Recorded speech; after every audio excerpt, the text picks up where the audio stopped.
If you want to live, you'll do exactly what I say. The words cut through the cockpit like a blade, but they don't come from the hijacker standing over Avery Clark with a weapon. They come from the passenger behind him, a man in a dark suit who just knocked the attacker unconscious with his bare hands. 30 seconds ago, everything was normal. Now, at 37,000 feet, nothing will ever be normal again.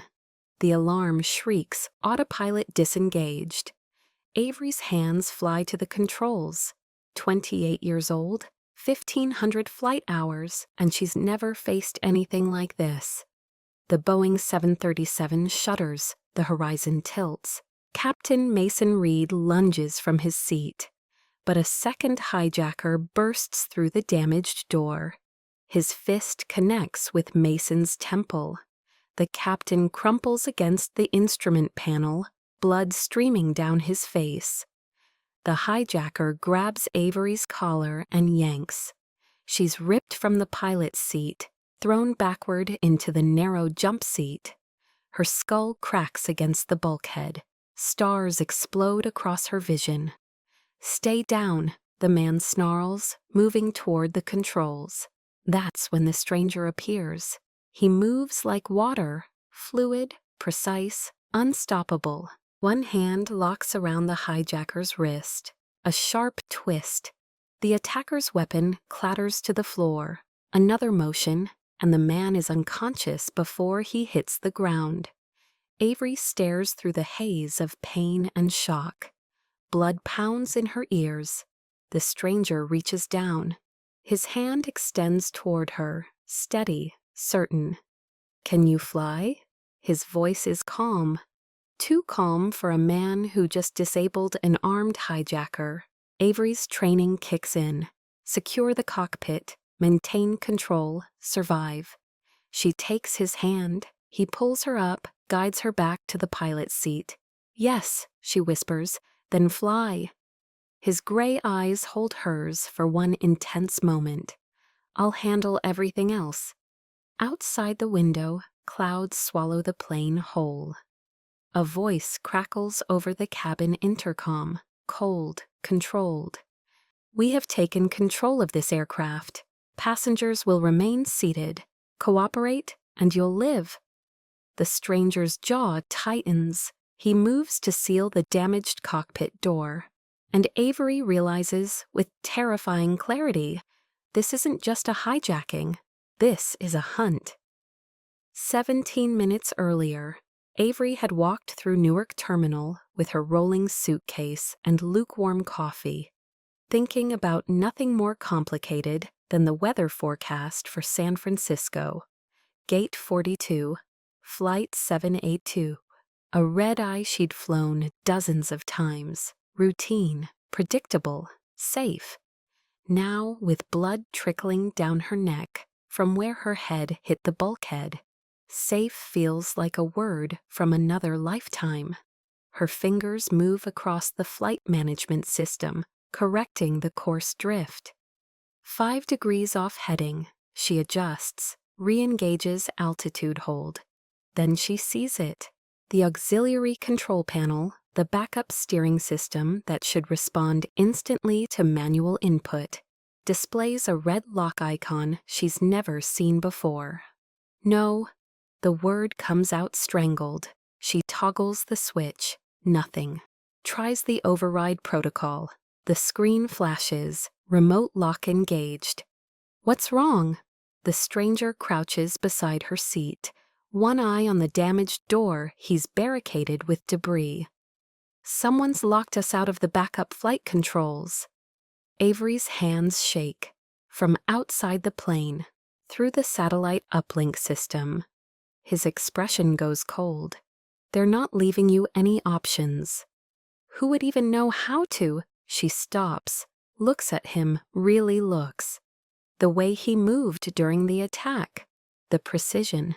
The complete lack of panic. "You knew this would happen." "I suspected." He rises, checking the cabin camera feed. They need to force a specific outcome. Can't have you diverting to the nearest airport or declaring an emergency that brings fighter escorts. Avery's stomach drops. This is about more than hijacking a plane. Yes, they want to take us somewhere they control. Yes, why? Her voice sharpens. And who the hell are you? The stranger is silent for a long moment. Then he meets her eyes with brutal honesty. My name is Ethan Hale. I used to work for an organized crime syndicate. Irish-American Mafia, East Coast operations. I was what they call an enforcer, security, problem-solving. He pauses. 3 years ago, I went to the FBI, offered to testify against everyone I'd worked with, names, operations, financial networks. The trial starts tomorrow. The word mafia lands like a stone in water. Ripples spread through everything. You're a criminal. Avery's voice is hollow. I was. His gaze doesn't waver. Past tense. What I am now is a witness. And those men out there, they're here to make sure I never reach that courthouse. Mason groans from the jump seat, semi-conscious. How many out there? Ethan checks the camera. At least 3 more in the cabin, maybe 4. They're regrouping. Avery forces herself to think past the terror. If they want you dead, why not just shoot the plane down? Why risk boarding? Because there's someone else on this plane they need to protect. Ethan pulls up the passenger manifest. Row 23, CA. Victor Castellano. On paper, he's an import-export consultant. In reality, he launders money for every major criminal organization from here to Moscow. My testimony doesn't just burn my old crew, it exposes his entire network. So they're protecting him while they eliminate you. And they'll sacrifice everyone else to do it. Ethan's voice goes quiet. Which is why we can't let them win. Avery stares at the controls, at the locked auxiliary systems, at the fuel gauge reading 2 hours and 47 minutes. I need to know if you're telling me the truth, she says carefully, because right now you're asking me to trust a confessed mobster while flying a plane full of innocent people. Ethan nods slowly. Fair question. Here's the truth. 5 years ago, my younger brother Daniel was killed in a training accident. He was Air Force F-18 pilot, like I used to be. His plane went down because of faulty maintenance. The contractor cut corners to pocket the difference. That money got laundered through the same network I protected.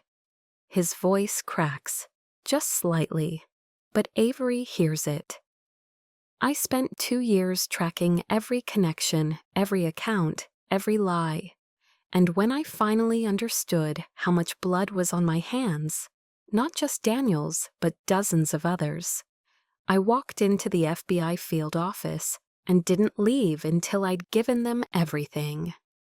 Avery searches his face, sees the grief there, the regret, the determination. I believe you, she says quietly. Relief flashes across his features. Thank you. But if you're wrong, if this goes sideways, it won't. His hand rests on the back of her seat, not touching her, just there, present. I've spent 3 years preparing for this testimony. I'm not dying before I finish what I started. A sharp bang echoes from the cockpit door. Not drilling, not cutting, knocking, deliberate, controlled. 3 precise impacts. Ethan's entire body goes rigid. That's Marcus, he says quietly. My former trainer. He taught me everything I know. The knocking comes again. Then a voice, calm, almost conversational. Ethan, we need to talk. Sometimes the line between hero and villain isn't a line at all. It's a choice made at 37,000 feet. If you're still with me, subscribe. This flight is just beginning. Avery's finger hovers over the intercom button. She glances at Ethan. He nods once. She presses it, keeps her voice level. Professional. The voice she uses for passengers during turbulence. This is the cockpit. Identify yourself and state your intentions. Co-pilot Clark. The voice is respectful, almost warm, like a teacher addressing a favorite student. My name is Marcus Doyle. First, I want to apologize for the disruption. The men who entered your cockpit acted more aggressively than I authorized. Captain Reed's injury was regrettable and unnecessary. I hope he's receiving appropriate care. Avery glances at Mason. His eyes are half open now, focused but pained. Blood has stopped flowing from the cut on his temple, but he's clearly concussed. What do you want? She asks. A simple course correction.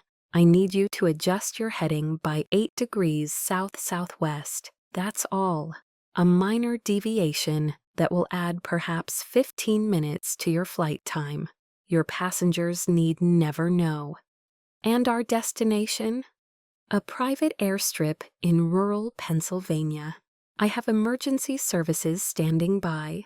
You can land safely, we'll transfer one passenger to custody, and you can continue to San Francisco. Everyone walks away. No one else gets hurt. The reasonableness of his tone is more terrifying than threats would be. That's not happening, Avery says firmly. A pause, then Marcus's voice, still calm but with steel underneath. Ms. Clark, please be reasonable. I have 4 associates in the cabin. You have 143 passengers, many of them families with children. The mathematics of this situation are quite clear. You cannot win through defiance. This is a federal crime. Every air traffic control center on the East Coast knows we're here. Fighter jets can be scrambled. Fighter jets take 20 minutes to intercept at current location. We'll have resolved this situation long before they arrive. Marcus's tone shifts, becomes almost paternal. I respect your courage, truly, but courage without wisdom is just stubbornness. And stubbornness gets people killed. Avery's hand tightens on the yoke. Is Ethan with you? Marcus asks. Ethan's jaw clenches. He doesn't speak, but his silence is answer enough. I'll take that as yes. Marcus's voice softens with what sounds like genuine sadness. Ethan, it's been 3 years. I'd hoped time would have given you perspective. What you're doing, this testimony, it destroys families, real families, people who've stood by you, protected you. And for what? To make yourself feel better about choices you made freely? I made those choices when I didn't know what they cost, Ethan says quietly, speaking toward the intercom.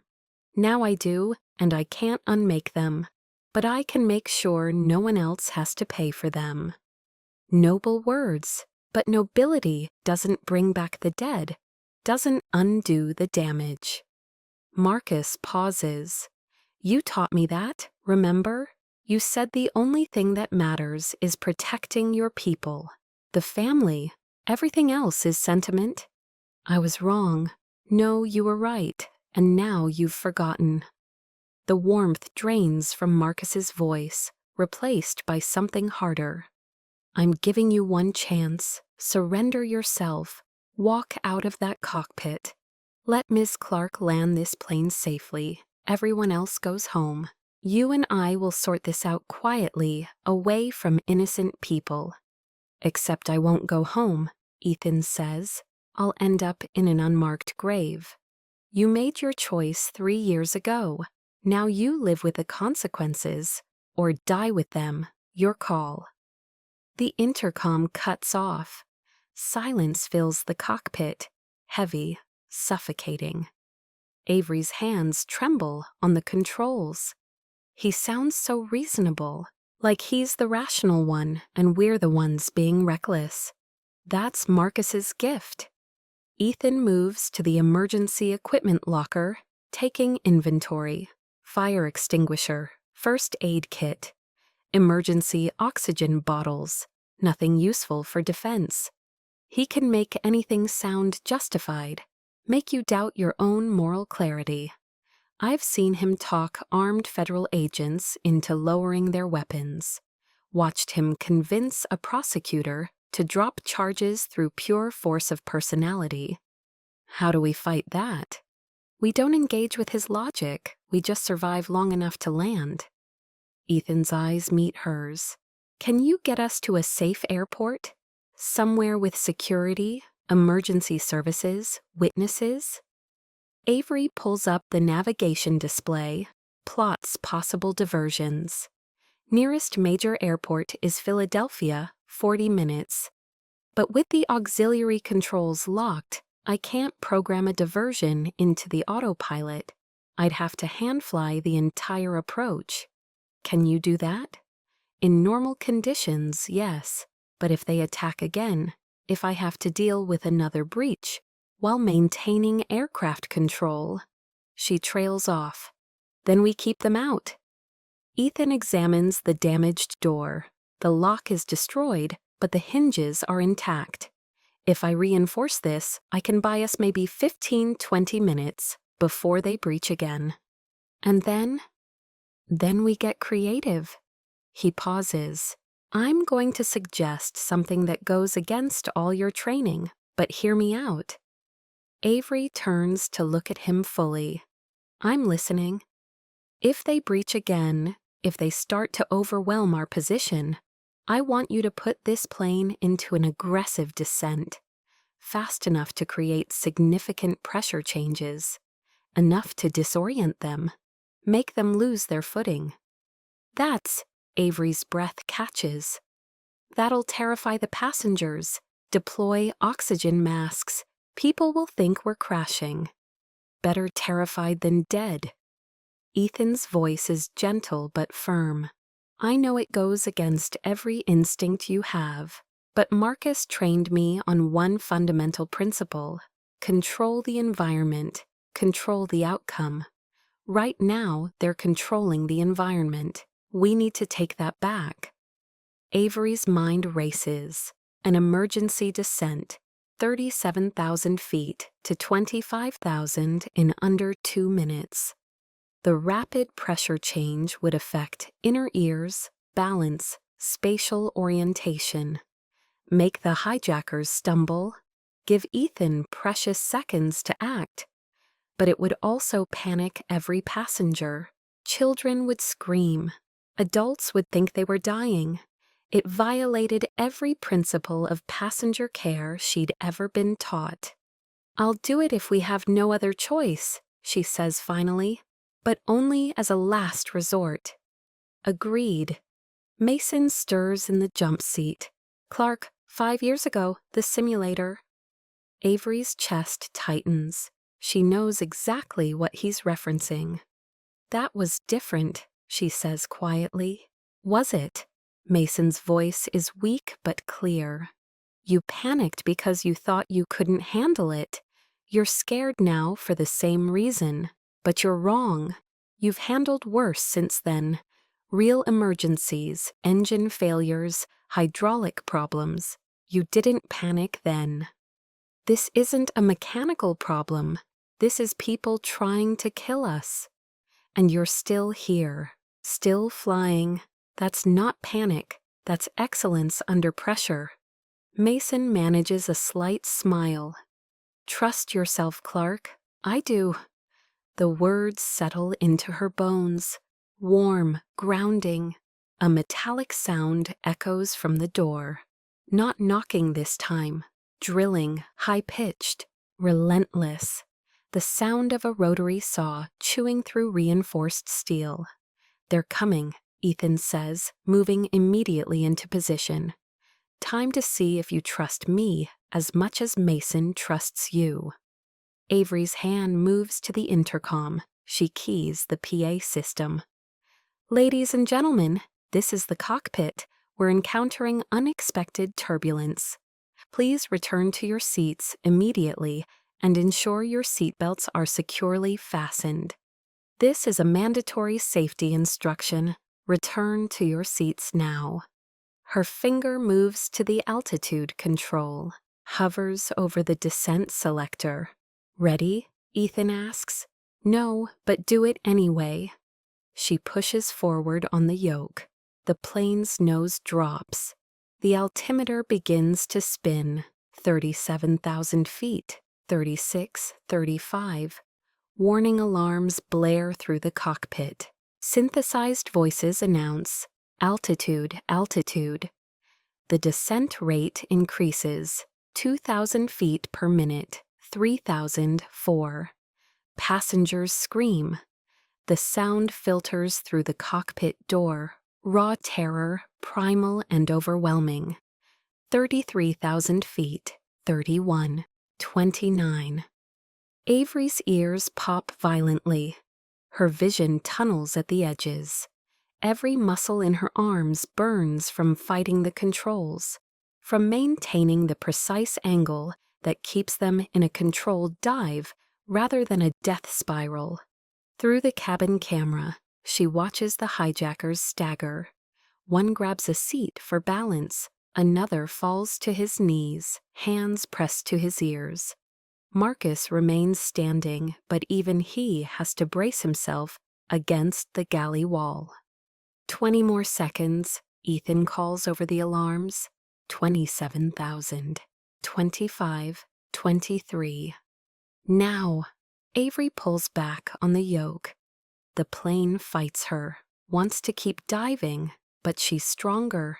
She's flown through worse turbulence, worse conditions. I can do this. The nose lifts, slowly, reluctantly. Then the plane levels off at 22,000 feet. The alarms quiet. The cabin settles into shocked silence, broken only by crying. And the drilling has stopped. That bought us maybe 10 minutes, Ethan says, breathing hard. Marcus won't stay disoriented long. He's experienced enough to compensate. Then we use those 10 minutes to plan. Avery pulls up the communications panel. Still nothing but static. They're jamming everything, but we're still squawking our transponder code. Air traffic control knows we're here. If we go completely dark, they'll scramble fighter escorts. Would that help us? Honestly, I don't know.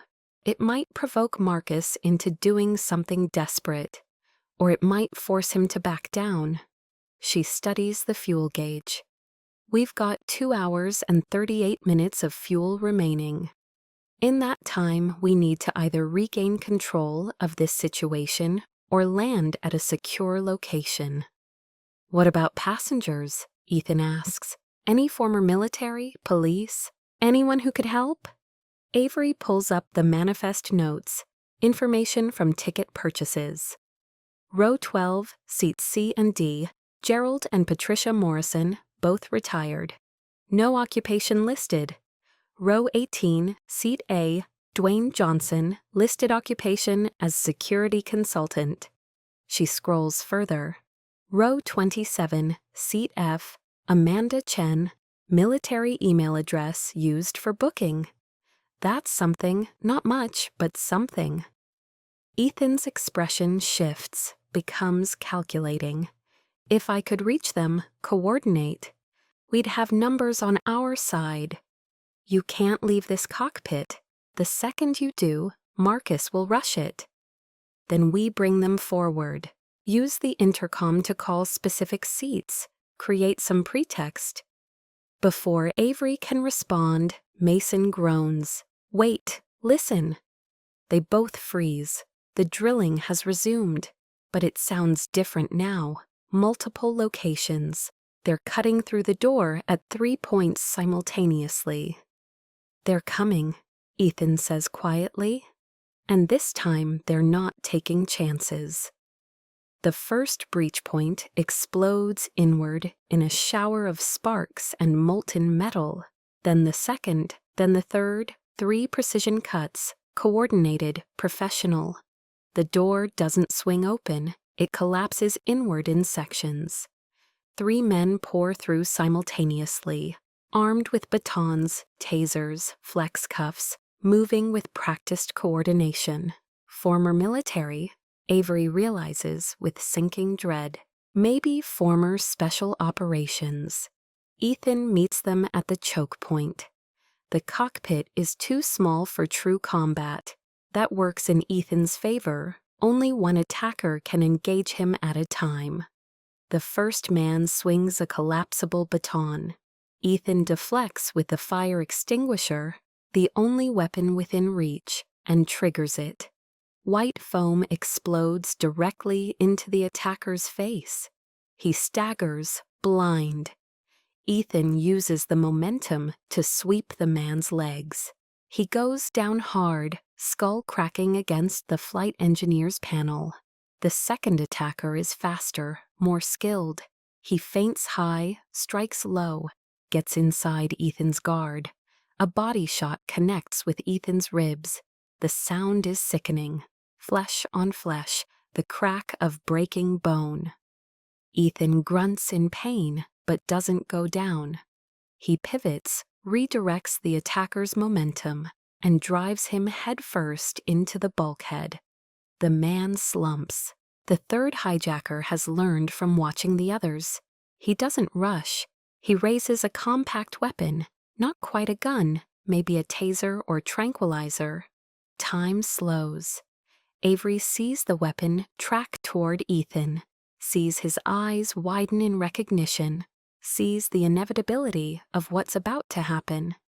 She does the only thing she can. She yanks the yoke hard left. The plane rolls. Not a full barrel roll. She can't risk that with passengers, but 30 degrees of bank. Sudden, violent, unexpected. The third hijacker stumbles. His shot goes wide, and instead of hitting Ethan, the projectile punches through the instrument panel. Sparks erupt. Hydraulic fluid sprays from a severed line, painting the cockpit in amber streaks. A new alarm shrieks, hydraulic pressure critical. System 2 offline. Ethan doesn't waste the opening. He closes the distance. Disarms the shooter with a precise wrist lock, the same move he'd used on the first hijacker an hour ago, and puts him in a controlled hold until resistance fades. Then he drags all 3 men out of the cockpit, secures them in the forward galley with seatbelt straps, cinched tight enough to cut circulation, returns and attempts to reseal the door. But there's no door left to seal. Just a frame and splinters. Status? He asks, breathing hard, one hand pressed to his injured ribs. Avery scans the damage with growing horror. Hydraulic System 2 is completely offline. Pressure in System 1 is dropping, 62% and falling. The flight controls are responding, but they're heavy, sluggish. If we lose much more, I'll be flying this manually with nothing but muscle and trim tabs. Can you land like that? I don't know. Her voice cracks. 5 years ago, during simulator training, I had a complete hydraulic failure scenario. I panicked, overcorrected, put the plane into an unrecoverable spin. They had to terminate the simulation because I'd exceeded the structural limits of the aircraft. The instructor told me I froze, that in a real emergency, my panic would kill everyone. Ethan moves beside her, doesn't touch the controls, just stands there, a solid presence in the chaos. That was a simulation, he says quietly. A machine creating fake emergencies while you sat in a safe room. This is real. And real is where you've always been strongest. I've watched you for the last hour. You've held this plane steady through a hijacking, armed assault, and system failures. You didn't freeze. You adapted. But what if I can't? You can, and you will, because 143 people are depending on you, including me.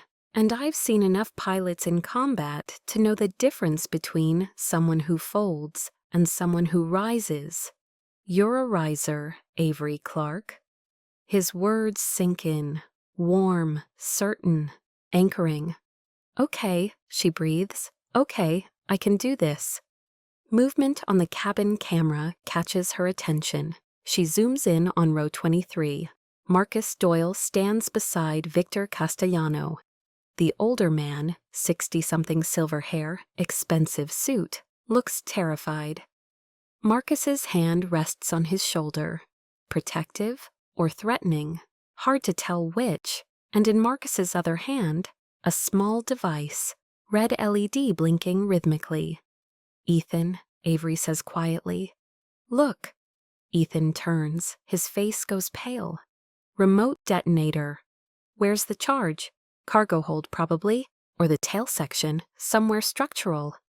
Ethan's voice is flat, emotionless, the voice of someone calculating odds and not liking the results. He's giving me a choice, surrender or everyone dies. There has to be another way. There isn't. Ethan straightens.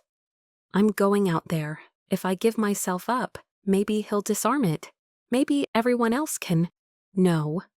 Avery's hand shoots out, grabs his wrist. Her grip is surprisingly strong. He'll kill you and detonate anyway. You said it yourself. Marcus doesn't do fair fights. The moment you surrender, we lose everything. Then what do you suggest? Avery's mind races. Physics, engineering, the systems she's spent 1,500 hours learning to operate. The cargo hold, she says slowly. It has an emergency ventilation system designed to evacuate smoke in case of fire. If I activate it remotely, the hold will depressurize rapidly. Explosive decompression, but directed downward. If the charge is planted there, the force of the depressurization will blow the explosion outward into open sky instead of into the fuselage. Ethan's eyes widen. That's actually brilliant. But the plane will destabilize violently. I'll have maybe 15 to 20 seconds to compensate before we go into an uncontrolled descent. And with degraded hydraulics, she trails off. Can you hold it? Avery looks at the damaged controls, the flickering warning lights, the hydraulic pressure gauge still dropping. 58% now. I don't know, but it's the only chance we have. Then we take it. Ethan moves toward the destroyed door. When you vent the hold, I'll move on Marcus. Take him down before he can press that button. He trained you. You said he taught you everything. How do you know you can beat him? I don't. Ethan's smile is grim. But I know I have to try, because the alternative is unthinkable. Mason stirs again. Clark, you can do this. I've flown with you for 3 years. Never seen you fold, not once. This is different. No, it's not. It's just higher stakes. Mason's voice strengthens. You're the best natural pilot I've ever flown with. Trust that. Trust yourself. Avery's throat tightens. She barely knows Ethan Hale. Met him 90 minutes ago under impossible circumstances. But somehow, in the space between crises, he's become something more than a stranger. He's become a partner, an anchor, the person she trusts when everything else is falling apart. Before you go, she says quietly, I need you to understand something. What you're doing, this testimony, this fight, it matters, not just for justice, but because it proves that people can change, that past mistakes don't define future choices. Ethan's expression softens. Thank you for believing that. Come back alive, she whispers. That's an order. Yes, ma'am. He moves to the door, pauses. Avery, you're the most inspirational person I've met in a decade. You don't see it, but everyone on this plane does. You keep us all flying. The word inspirational lands softly. A gift, a promise. Then he steps through the broken door into the cabin. Avery's hand moves to the cargo vent control. Her finger hovers over the switch. She takes one breath, 2, 3. Then she activates it. The cargo hold vents with a violent whoosh. The pressure equalization is instantaneous and brutal. The plane lurches, the nose drops, warning alarms scream. And through the cabin camera, Avery watches Ethan sprint down the aisle toward Marcus Doyle. 20 seconds. That's all she promised him. 19, 18. Please let this work. The plane bucks like a wild animal. Avery fights the yoke with everything she has. The vented cargo hold creates asymmetric lift, like flying with uneven wings. The aircraft wants to roll right, wants to dive. She compensates, adjusts trim, throttles back power on the starboard engine to balance thrust. The nose lifts, slowly, painfully, but it lifts. Through the cabin camera, she watches Ethan reach Marcus. The two men face each other in the narrow aisle. Former student and master trainer, 3 years of betrayal and loyalty stretching between them. Marcus holds the detonator loosely, almost casually. You always were stubborn, Marcus says. His voice is calm, almost paternal. I learned from the best, Ethan replies. You did, but stubbornness isn't the same as wisdom. Walk away, Ethan. Let this go. Can't do that. Because of your brother? Marcus's expression softens. I'm sorry about Daniel, truly, but destroying our family won't bring him back. You're not my family, not anymore. Marcus's jaw tightens. Then you've chosen death. His thumb moves toward the detonator button. Ethan lunges. The plane's instability works in his favor. Marcus stumbles as the aircraft bucks. Ethan grabs his wrist, twisting the detonator away. They grapple, 2 skilled fighters in a space barely wide enough for one. Passengers duck. Some scream. An elderly man in row 12, silver hair, weathered hands, rises from his seat. Someone help him, the old man shouts. 2 other passengers surge forward. They grab Marcus's arms, holding him long enough for Ethan to wrench the detonator free. It skitters across the floor. The elderly passenger dives. His hands close around the device. He looks up at Ethan, fierce determination in his eyes. Go. And this. Ethan doesn't waste the opportunity. He drives Marcus backward into an empty seat, uses zip ties from the galley to secure the older man's wrists to the armrest. Marcus laughs. It's a bitter, broken sound. You think you've won? You'll never escape what you are, Ethan. Never. Maybe not. Ethan's voice is quiet. But I'll die trying. He takes the detonator from the elderly passenger, nods his thanks, and returns to the cockpit. Avery has stabilized the plane, barely. 24,000 feet. Airspeed steady. Hydraulics holding at 38%. Ethan seals the door behind him. His face is bruised. Blood seeps from a cut above his eyebrow, but he's alive. Did you get it? Avery asks. Ethan holds up the detonator. It's over. For now. Relief floods through her. Then reality crashes back. Fuel status, she says, checking the gauge.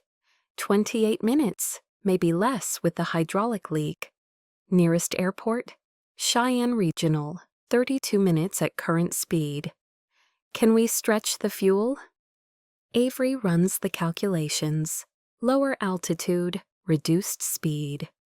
every optimization she can think of. If I descend gradually, reduce throttle to minimum sustainable. She looks at him.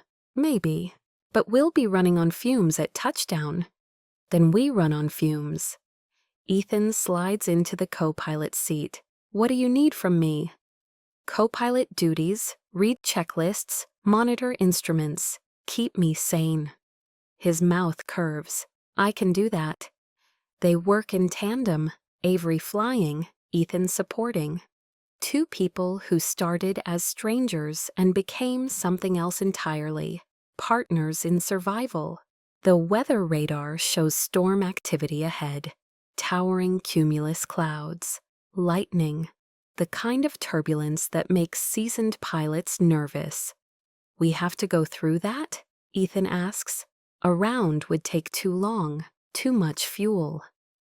Avery's hands tighten on the yoke. We thread the needle. She guides the plane into the gap between two storm cells. Moderate turbulence. Flashes of lightning illuminating the clouds like fireworks. The aircraft shudders, bounces, but holds together. Passengers pray, hold hands, some cry, but they're alive. And as long as Avery keeps flying, they'll stay that way. Cheyenne Regional appears on the navigation display, 30 miles, 20, 10. There, Ethan says, pointing through the windscreen, 2 runways stretching across brown Wyoming earth. Short, narrow, not designed for commercial jets. Runway 27R is 6,800 feet, Avery says quietly. Standard landing distance for a 737 is 7,000. That's only a 200-foot shortfall. In perfect conditions, with full hydraulics, ideal weather. She looks at him. We have none of those things. But you can do it. I've never done it before. First time for everything. Ethan's hand moves toward hers, then pauses, asking permission. Avery takes his hand. His fingers are warm, solid, real. Together, she whispers. Together, he agrees, and they descend toward Earth. The radio crackles to life. Flight 782, Cheyenne Tower. We have your emergency squawk. What's your situation? Avery's voice shakes. Cheyenne Tower, Flight 782. We have partial hydraulic failure, compromised flight controls, and 21 minutes of fuel remaining. Requesting immediate clearance for runway 27R. Roger, 782. Runway is yours. Wind from southwest at 12 knots. Visibility unlimited. Emergency services standing by. You're cleared to land. Copy, Cheyenne. Beginning final approach. Ethan pulls up the landing checklist. Gear down at 3,000 feet. Flaps to 30 at 1,500. Full flaps at 500. Got it. The plane descends through scattered clouds. Wyoming spreads below, endless brown earth and distant mountains. 10,000 feet. 8, 6. Gear down, Ethan calls. Avery lowers the landing gear. 3 green lights confirm, locked and ready. 5,000 feet. Flaps to 15. She deploys the first stage. The plane slows. Drag increases. 3,000 feet. Flaps to 30. The Cheyenne runway appears dead ahead. So impossibly short, like trying to land on a postage stamp. Avery's heart hammers. Her palms sweat. The ghost of that simulator crash 5 years ago whispers in her mind, "You're going to fail. You always fail when it matters most." Avery. Ethan's voice cuts through the spiral. Look at me. She tears her eyes from the instruments, meets his gaze. You've got this, he says quietly. I've watched you fly for the last 90 minutes. You're not the person who failed that simulation. You're the woman who saved everyone on this plane, including me. So fly. And I'll be right here with you. The words settle into her chest, warm, certain, true. Okay, she breathes. Okay. 1,500 feet. Rain begins to fall. Light at first, then heavier. The windscreen blurs. Final flaps, Ethan says. Avery deploys them fully. The plane's nose lifts. They're configured for landing now, committed. 1,000 feet. The runway lights blaze through the rain. White centerline, red threshold markers. You're fast, Ethan observes. 12 knots over target. I know, but if she slows too much, they'll stall. Too fast, and they'll run out of runway. Hang on, 500 feet. Mason stirs in the jump seat, consciousness returning at the worst possible moment. Clark, soft on the flare. 300 feet. The ground rushes up. Avery can see individual painted numbers on the asphalt. Tire marks from previous landings. 200 feet. She pulls back gently on the yoke, raising the nose, bleeding off speed. The plane floats for one endless moment, suspended between sky and earth. 50 feet. Now, Ethan whispers. The wheels touch down, smooth, controlled, perfect. Reverse thrust, Ethan calls. Avery slams the throttles into reverse. The engines scream. The plane shudders violently as it decelerates. Rain hammers the windscreen. The end of the runway approaches.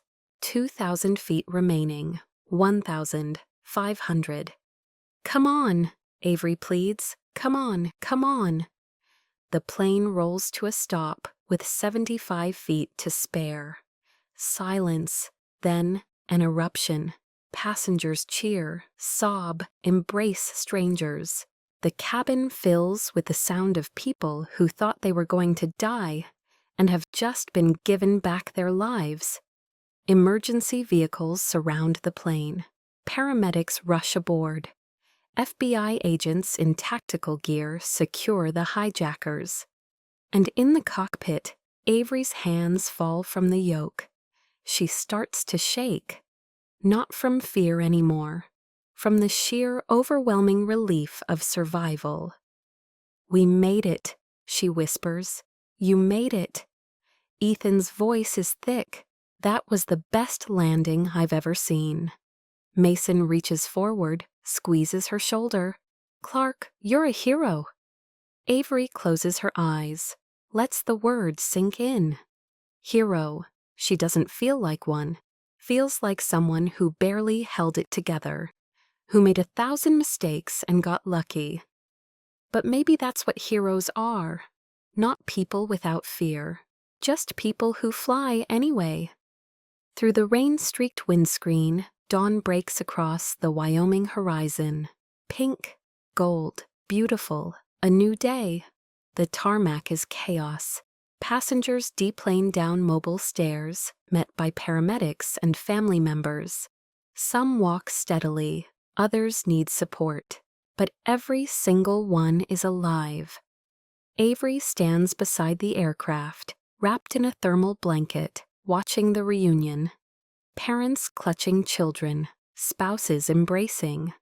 Strangers who survive together, exchanging contact information. Captain Mason has been airlifted to Denver Medical Center. Concussion protocol, he'll recover fully. Victor Castellano is in federal custody. Turns out the FBI has been building a case against him for 18 months. Tonight's events gave them everything they needed to make it stick. And the hijackers, Marcus Doyle and his team, are bound for a maximum security facility. But Ethan, Avery scans the tarmac, finds him standing near a mobile command unit, hands secured in front of him, surrounded by federal agents. He looks back at her, across the wet pavement, across the impossible distance between their worlds, and smiles. It's not a happy smile, but it's peaceful, like a man who's finally laid down a burden he's carried too long. Ms. Clark, Avery turns. A federal agent, 50s, kind eyes, badge reading Special Agent Cartwright, stands beside her. I need to get your statement, Cartwright says gently. Are you up for it? Yes. Avery's voice is steadier than she expected. I want to help. They move to the mobile unit, a climate-controlled trailer with coffee, warm blankets, and folding chairs. Avery wraps her hands around a steaming mug and tells Cartwright everything: the hijacking, Ethan's intervention, the locked controls, the fight, the detonator, the landing. When she finishes, Cartwright leans back. You saved 143 lives tonight and potentially broke open the largest money laundering case in federal history. Ethan did most of the heavy lifting. He did. Cartwright's expression softens. And that matters. 3 years ago, when he first approached us, some agents were skeptical, thought he was playing an angle, but I believed him, thought he genuinely wanted to make amends. You were right. Tonight proved it. Cartwright pauses. What happens next? That's complicated. He'll testify, probably next week. And after, witness protection? Possibly. But given his actions tonight, Cartwright smiles slightly. The prosecutors are discussing alternatives: reduced sentence, supervised release, probation. He won't disappear, he'll rebuild. Here, with accountability. Hope flares in Avery's chest. When can I see him? Now, if you want, 5 minutes. They walk to a holding area, a small office inside the terminal. Ethan sits in a folding chair, no longer surrounded by guards. He looks up when Avery enters. Relief floods his features. Hey, he says. Hey. She sits across from him. You okay? Been better, been worse. His mouth curves. You? Still processing. Avery studies his face, the bruises, the exhaustion, the quiet strength. They told me you're going to testify. Next week. Then we'll see. He meets her gaze. Avery, what you did tonight, keeping that plane in the air, landing on a wet runway with failing controls, that was the most incredible thing I've ever witnessed. I couldn't have done it without you. Yes, you could have. You're stronger than you think, braver than you believe. His voice drops. You showed me what real courage looks like, and I'll carry that with me, whatever happens next. Tears prick Avery's eyes. What does happen next? For us? Ethan is quiet for a long moment. I don't know. I have trials, legal proceedings, probably months of depositions and testimony. And you have your life, your career, things I've already disrupted enough. You didn't disrupt my life, you saved it. We saved each other. He leans forward slightly. But I can't ask you to wait. Can't ask you to put your world on hold while I figure out mine. You're not asking, I'm offering. Avery's voice is steady, certain. If you're ever free, not running, not hiding, just living, find me. That's all I want, a chance to see where this goes. Ethan's eyes shine. You mean that? Every word. Cartwright appears in the doorway. Time's up. Avery stands. Her heart aches. But there's something else beneath the ache. Something warm and hopeful and true. Take care of yourself, Ethan Hale. You too, Avery Clark. His voice cracks. Fly safe. She walks away, through the terminal, into the pre-dawn light. Behind her, she hears Cartwright's voice. Come on, Hale, let's get you processed. And Ethan's reply, quiet but clear. Thank you for everything. 6 months pass like a held breath slowly released. The coffee shop is small, warm. the kind of neighborhood place that doesn't franchise, where regulars have their own mugs behind the counter and the barista knows everyone's order. It's tucked into a quiet Denver neighborhood, where winter snow falls in soft, clean sheets outside the windows. Avery sits by the glass, watching flakes drift past like small prayers. She's wearing jeans and a sweater, civilian clothes, not her uniform. It's her day off. She'd returned to flying 4 months ago. The FAA had required medical clearance, psychological evaluation, and a supervised return to duty program. She'd passed every assessment, exceeded every expectation. The first flight back had been terrifying. A short regional route, Denver to Salt Lake City, barely 90 minutes gate to gate. Her hands had shaken during the pre-flight checks. Her breath had caught when the cockpit door sealed. Every sound, every vibration had triggered memories of that October night. But she'd flown anyway, taken off, cruised, landed safely. And the second flight had been easier, the third easier still. Last week, she'd captained her first long haul since Flight 782. A red-eye to San Francisco, the exact route she'd been flying that night, same aircraft type, same departure time. She'd requested it specifically. Needed to prove to herself that fear wouldn't win, that one terrible night couldn't steal her love of flying. She'd landed at sunrise, perfectly on the center line, and felt something inside her that had been clenched tight since October finally release, because she'd learned something on Flight 782, something no amount of training or simulation could teach. Courage isn't the absence of fear. It's the decision to show up anyway, to keep your hands on the yoke even when they're shaking, to trust yourself even when every instinct screams that you can't. She'd also learned about the redemptive power of second chances, about how broken people can build beautiful things if given the opportunity. The bell above the coffee shop door chimes. Avery glances up reflexively, and her breath stops. A man stands in the doorway, shaking snow from his jacket. Tall, gray eyes, hair shorter than she remembers, and there's less tension in his shoulders.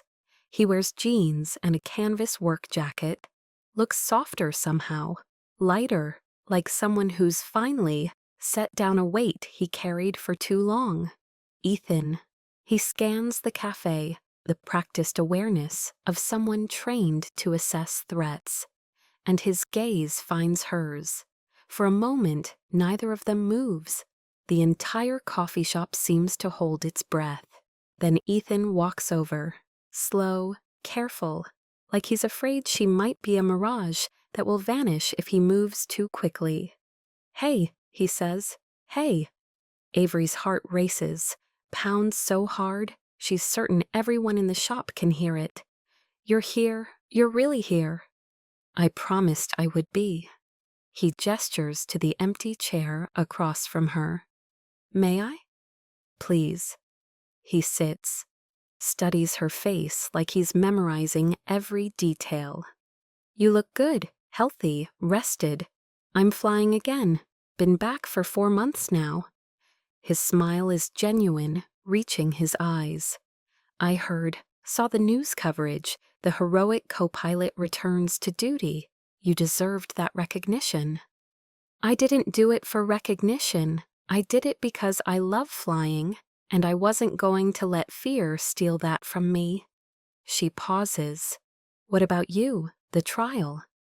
"Concluded last month, all 23 defendants convicted, multiple life sentences without parole. Marcus Doyle received 35 years. The organization is effectively dismantled." Ethan's voice is quiet, satisfied. The FBI kept their word. Probation instead of prison. 3 years supervised release with regular check-ins. But I'm free. No witness protection, no running, just me, Ethan Hale, living a normal life. And what does normal look like for you? I'm working construction, residential projects mostly, building houses, repairing decks, that kind of thing. It's honest work, physical. At the end of the day, I can see what I've built with my own hands. There's something really motivational about that, creating instead of destroying. The word motivational lands like a gift, a callback to that night when everything hung in the balance. That sounds perfect, Avery says softly. It's not glamorous. I'm not making much money, living in a small apartment, driving a 15-year-old truck. But it's mine, clean, earned. That's everything. Ethan's hand moves across the table, not grabbing, just offering, palm up, waiting. Avery places her hand in his. His fingers close around hers, warm, calloused from work, strong, real. I've thought about you every day for 6 months, he says quietly. Wondered if you were flying, if you were happy, if you'd moved on, if you'd want to see me. I thought about you too, every single day. Tears blur her vision. I didn't know if you'd come, didn't know if the trial would go well, if they'd actually let you rebuild, but I hoped, God, I hoped so hard. I'm here now. His thumb brushes across her knuckles. And I don't have much to offer. I don't have a plan or a 5-year strategy. I'm just a man trying to live honestly, build a decent life, maybe be someone worth knowing. You're already someone worth knowing. You were then, you are now. Ethan's eyes shine. I don't deserve that kind of faith. Yes, you do. You fought for it, earned it. Avery's voice strengthens. What you did on Flight 782, that wasn't just about survival. It was about choice.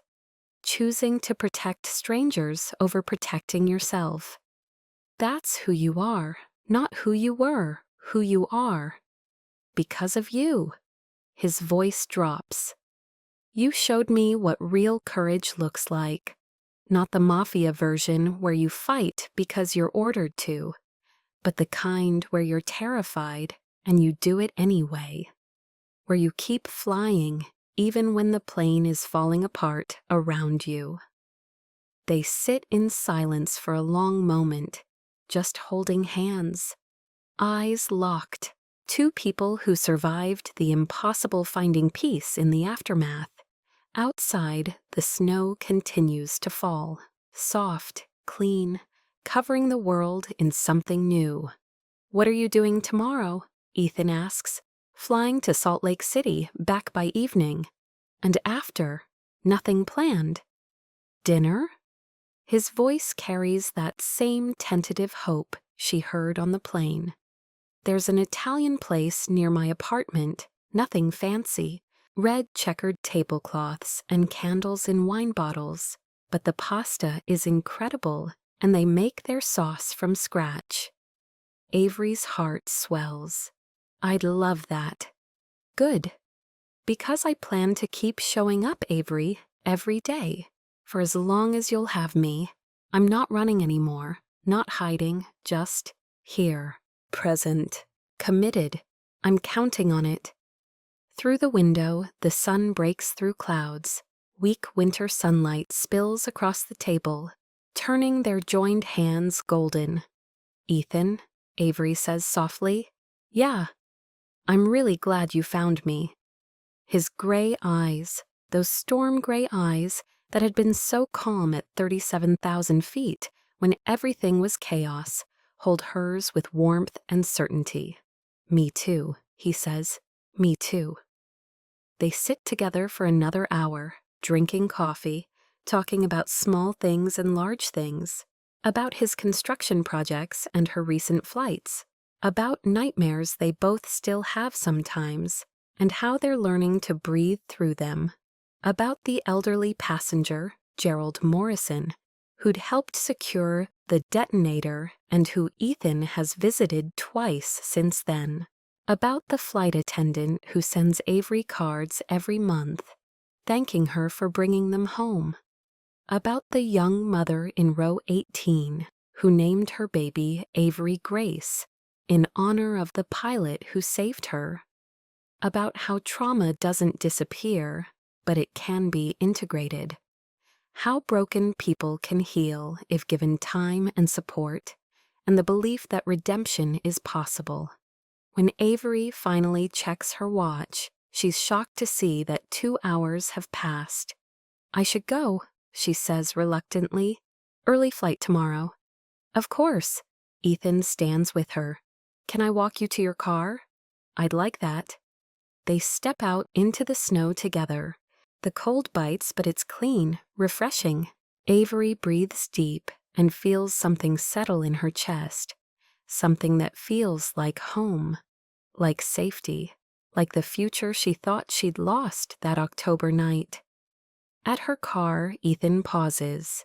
"Tomorrow night, 7 o'clock, I'll text you the address." It's a date. The word feels momentous. This is more than just dinner. This is the beginning of something. A real relationship built on truth and shared trauma and mutual respect. It's terrifying and perfect. Ethan leans in slowly, giving her time to pull back if she wants. She doesn't.